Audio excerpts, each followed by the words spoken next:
নবী সাল্লাল্লাহু আলাইহি ওয়াসাল্লাম হাদিসের ব্যাখ্যার ভিতরে বলে লেখেন যে ওলি হওয়ার জন্য 5টা গুণ। তার মধ্যে 1 নম্বর হলো গুনার আদতকে ছেড়ে দিবে। যেই ব্যক্তি গুনার আদতকে ছেড়ে দেয় সেই ব্যক্তি জাহান্নাম থেকে মুক্তি পেয়ে যায়। 2 নম্বর হলো ফরজ গুলো আদায় করবে আর ওয়াজিব গুলো আদায় করবে।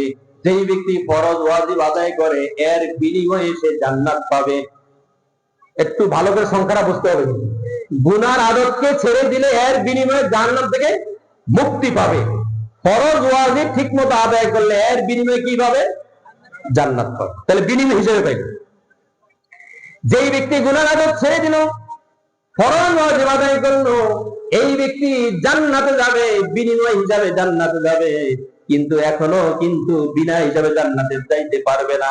ফরজ ওয়াজিব আদায় করার পরে সুন্নতে মুআক্কাদার উপর যেই ব্যক্তি নিয়মিত আমল করবে, নবী বলেন এই উম্মতটা আমার খাস সুপারিশের মালিক হয়ে বিনা হিসাবে জান্নাতে যাবে।